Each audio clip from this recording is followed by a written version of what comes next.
वैसे दर्शकों, हम रोजाना आपके सामने ऐसी कई अजीबोगरीब चीजों के बारे में बताने आते हैं। वहीं आज की इस रिपोर्ट में हम आपको बताने आए हैं इतिहास की एक कहानी के बारे में।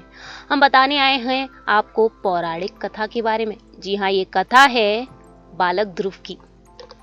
आपको बताने जा रहे हैं आज की इस रिपोर्ट में कि बालक ध्रुव ध्रुव तारा कैसे बन गए। जानकारी के लिए दर्शकों आपको बता दें कि स्वयंभू मनु और शतरूपा के दो पुत्र थे, जिनका नाम था प्रियव्रत और उत्तानपाद। वहीं उत्तानपाद की सुनीति और सुरुचि नाम की दो पत्नियां थीं। राजा उत्तानपाद को सुनीति से ध्रुव और सुरुचि से उत्तम नामक दो पुत्र प्राप्त हुए। वहीं सुनीति बड़ी रानी थी, परंतु उत्तानपाद का प्रेम सुरुचि के प्रति अधिक था। एक बार सुनीति का पुत्र ध्रुव अपने पिता की गोद में बैठा हुआ खेल रहा था और इतने में सुरुचि वहां आ जाती हैं। वहीं ध्रुव को उत्तानपाद की गोद में खेलते हुए देखकर वो इतनी आग बबूला हो जाती हैं कि उनका गुस्सा 7वें आसमान पर पहुंच जाता है। जी हाँ, वो देखती हैं कि सौतन के पुत्र को अपने पति की गोद में खेलते हुए देखकर बर्दाश्त नहीं कर पाती हैं। उसका मन ईर्ष्या से जल उठता है और उसने झपट कर बालक ध्रुव को राजा की गोद से खींच लिया और अपने पुत्र उत्तम को उनकी गोद में बिठा दिया।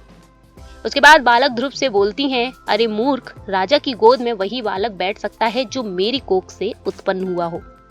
तू मेरी कोख से उत्पन्न नहीं हुआ है, इसीलिए तुझे इनकी गोद में या फिर राज सिंहासन पर बैठने का कोई अधिकार नहीं है। 5 साल के ध्रुव को अपनी सौतेली माँ के व्यवहार पर इतना गुस्सा आया कि वो भागते हुए अपनी माँ सुनीति के पास गए और सारी बातें अपनी माँ को बता दी। वहीं सुनीति बोलती हैं, बेटा, तेरी सौतेली माता सुरुचि से अधिक प्रेम के कारण तुम्हारे पिता हम लोगों से दूर हो गए हैं। वहीं तुम भगवान को अपना सहारा बनाओ। और माता के वचन सुनकर ध्रुव को कुछ ज्ञान प्राप्त हो जाता है और वो भगवान की भक्ति करने के लिए पिता के घर को छोड़कर निकल पड़ते हैं। मार्ग में उनकी भेंट होती है देवर्षि नारद से। जी हाँ, देव ऋषि ने बालक ध्रुव को समझाया और कहा, किंतु ध्रुव नहीं माना। नारद ने उनके दृढ़ संकल्प को देखते हुए ध्रुव को मंत्र की दीक्षा दी। इसके बाद देव ऋषि राजा उत्तानपाद के पास गए। वहीं राजा उत्तानपाद को ध्रुव के चले जाने से बड़ा पछतावा हो रहा था। देव ऋषि नारद को वहां पाकर उन्होंने उनका सत्कार भी किया। वहीं देव ऋषि ने राजा को ढांढस भी बंधाया कि भगवान उनके रक्षक हैं। भविष्य में वह अपने यश को संपूर्ण पृथ्वी पर फैलाएंगे।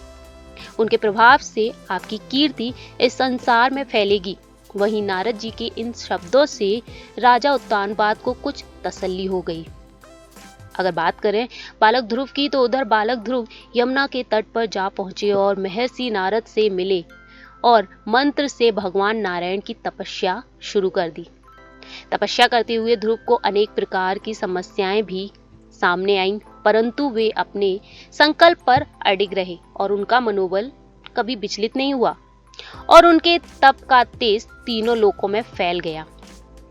आपको बता दें कि ध्रुव ने ओम नमो भगवते वासुदेव की मंत्र बोलते रहे। ओम नमो भगवती वासुदेव की ध्वनि बैकुंठ में गूंज उठी और तब भगवान नारायण भी योग निद्रा से उठ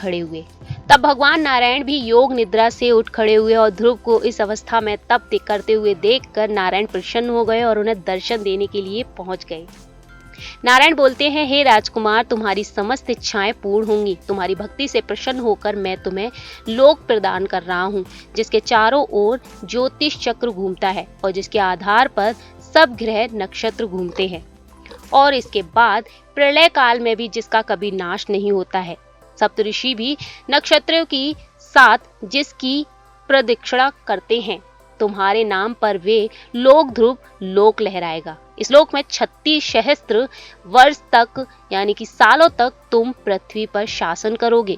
समस्त प्रकार के सर्वोत्तम ऐश्वर्य भोग कर अंत में तुम मेरे लोक को प्राप्त करोगे। बालक ध्रुव का ऐसा वरदान देकर नारायण अपने लोक लौट गए और नारायण के वरदान से स्वरूप ध्रुव पाकर ध्रुव तारा बन गए।